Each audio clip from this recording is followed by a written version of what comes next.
La Cour d'appel qui va se prononcer après la Cour supérieure qui avait, donc Sébastien l'a quand même très, très bien expliqué, il y avait des opposants qui disaient qu'ils en ont appelé de cette décision parce que la Cour supérieure maintenait la validité. Puis ceux qui soutiennent la loi n'étaient pas contents non plus de la décision parce que finalement, il y avait des exemptions. Vous espérez quoi de la Cour d'appel demain, Antoine, là-dessus? Bien, d'abord, il y a quelque chose qui cloche avec la loi 21. C'est une loi qui est censée garantir notamment la liberté de religion, mais c'est une loi qui interdit à certains d'exprimer et donc de pratiquer leur religion. C'est quand même... Et là, certaines fonctions, dans certaines fonctions, oui, mais on parle des enseignants, pas simplement des personnes en position d'autorité. On a rajouté les enseignants. Premier point. Deuxième point sur la fameuse disposition dérogatoire. Elle ne permet pas d'aller indépendamment outre la Charte canadienne, mais aussi la Charte québécoise des droits et libertés. Ouais. On l'oublie. Et s'il y a bien un marqueur identitaire fort au Québec, c'est la Charte québécoise des droits et libertés. Ensuite, précisément sur la disposition dérogatoire, moi, je m'attends à une décision similaire, je peux me tromper, mais similaire à celle du juge Blanchard de la Cour supérieure qui dit c'est excessif, c'est assurément discriminatoire, mais constitutionnel. En soi, on peut avoir recours à cette disposition. On peut pas arriver à un autre résultat que ça, de toute façon. Non, je crois pas. Mais le problème... la Constitution. Le problème de la disposition dérogatoire, d'aller outre des droits fondamentaux, on peut le faire, mais à une condition, qu'on donne des raisons valables. Et de ce point de vue-là, le gouvernement du Québec, jusqu'à aujourd'hui, n'a pas donné de raisons valables pour utiliser la disposition dérogatoire. Parfait. Dans tous les cas, on va finir en Cour suprême. Ça veut dire on aura une décision demain. Peut-être que le juge va aller concernant la clause de dérogation dérogatoire. Moi, je suis d'accord sur la clause dérogatoire. C'est dans la Constitution. C'est un outil qu'on a fait dans le fédéralisme canadien pour s'assurer d'un équilibre entre le pouvoir fédéral et les provinces et une représentativité des provinces. Donc, moi, j'ai aucun problème que des gouvernements provinciaux utilisent la clause dérogatoire.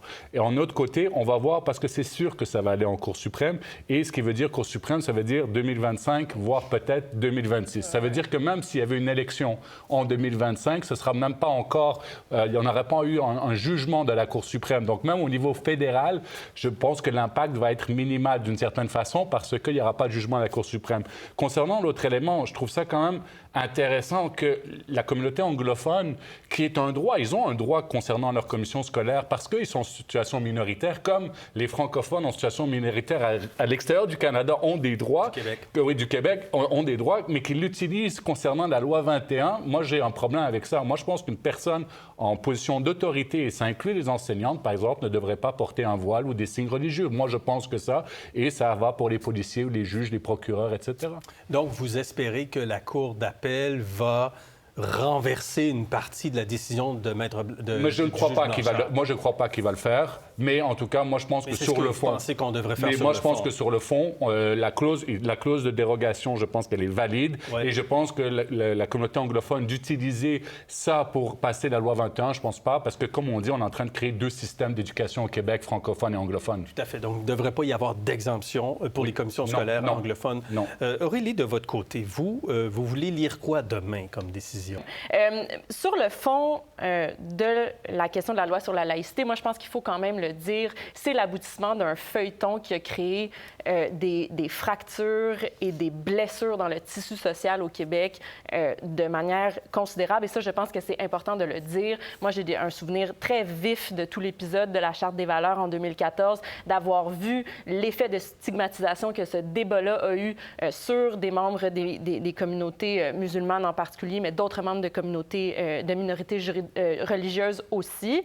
Bon, après, puis ça, je crois que... c'est un débat légitime. C'est un débat légitime, mais je ne crois pas qu'il a été fait de manière sereine. Je pense qu'il a été fait d'une manière qui a volontairement, à certains moments, stigmatisé des personnes.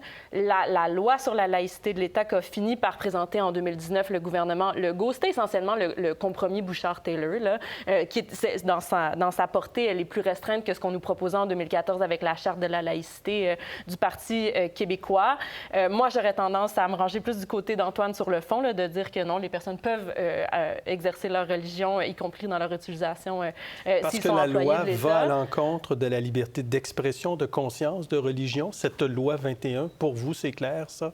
Qu'elle va à l'encontre de l'expression, de cette expression-là? Bien, certaines, oui, d'une part, mais aussi, je pense qu'il faut regarder ses effets sociaux concrets et immédiats. Ce que ça a créé comme contexte pour les personnes qui pratiquent une religion de manière visible. Et je crois que ça, il faut en tenir compte. Après, sur l'utilisation de la disposition de dérogation, moi, j'ai tendance à dire comme Rodolphe. Je pense que c'est un outil qui est légitime. Ouais. C'est un outil aussi qui est assez particulier au constitutionnalisme canadien, qui garantit, bien sûr, un équilibre entre les gouvernements des provinces et le gouvernement fédéral, mais aussi à l'intérieur même des provinces, une manière de tempérer, si on veut, la révision constitutionnelle que font les tribunaux et le pouvoir. Juste pour que tout le monde nous suive, parce que c'est quand même complexe, ces enjeux-là. Quand on parle de disposition de dérogation, ce qu'on a appelé longtemps la clause non-obstant, permet au Québec d'avoir une loi. Si les tribunaux ne sont pas d'accord, le Québec peut utiliser ça en disant non, je garde ma loi s'applique. Pas juste le Québec. Pas juste le Québec, l'ensemble des provinces, mais dans ce cas-ci, le Québec, parce que de toute façon, d'autres provinces l'utilisent.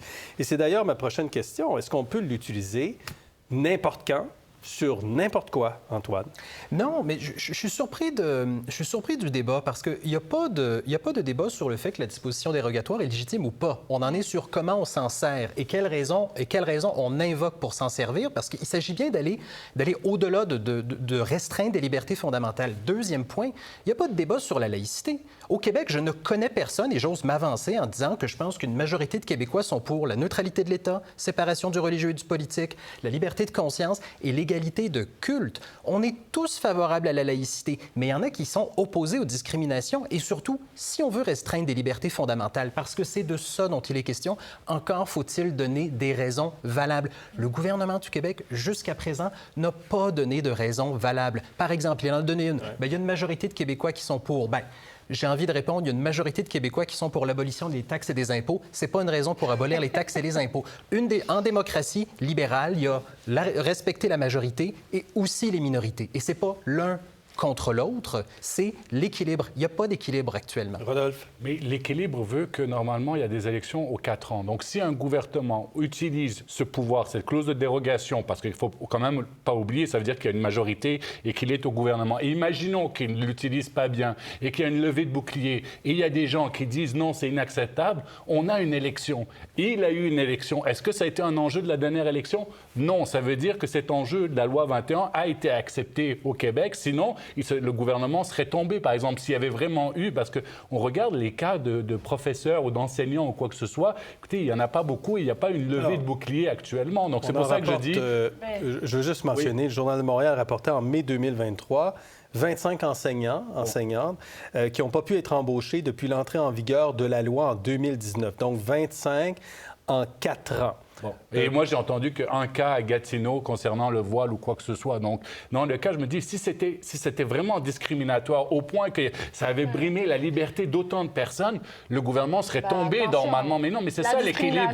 La discrimination, c'est pas juste une question de masse critique. Là, non, mais oui, mais les gens seraient dans les rues. C'était même pas un enjeu discuté lors de la dernière élection. Rodolphe, pourquoi on devrait interdire à une enseignante de porter un signe religieux? Pourquoi? Parce que ça envoie un signal qu'en disant... Ben oui, on sait le signal que ça envoie, par exemple, un voile, en dire à une fille qu'elle doit porter un voile. Moi, je pense qu'une enseignante qui porte un voile, ça n'envoie pas un signal et surtout, ça donne que tout le monde doit être égaux et on ne parle pas de religion. C'est ça la vérité de la séparation. C'est comme argument. Vous devez reconnaître que de dire que ça envoie...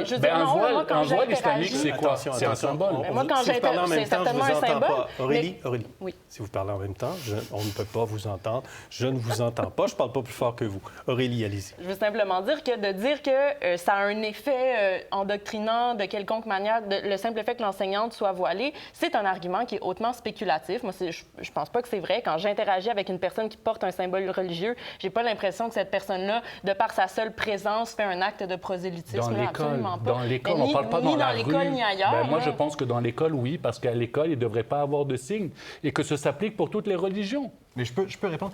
Ce qui devrait nous inquiéter, c'est pas tant ce que les gens ont sur la tête ou autour du cou, c'est ce qu'ils ont dans la tête. C'est ça qui m'intéresse, moi. Et c'est ça sur quoi on devrait se préoccuper. Maintenant, encore une fois, l'argument être égaux, en quoi le fait d'avoir un signe qui manifeste une religion fait en sorte qu'on l'impose ou qu'on fait du prosélytisme? C'est la commission Bouchard-Taylor qui l'a fait. Ça a été appelé les enseignants. Non, ça incluait le fait qu'on devait être complètement laïque. Mais les laïcs... Rodolphe. Est-ce qu'un enseignant n'est pas dans une position d'autorité? Selon vous, là, je suis un enfant de 12 ans qui est devant un professeur. Est-ce que vous êtes en train de me dire que ce professeur-là n'est pas en position d'autorité? Est-ce que c'est du prosélytisme? Non, mais répondez à ma question. Ben non. Est-ce que c'est un enseignant, c'est pas une personne en position d'autorité pour vous?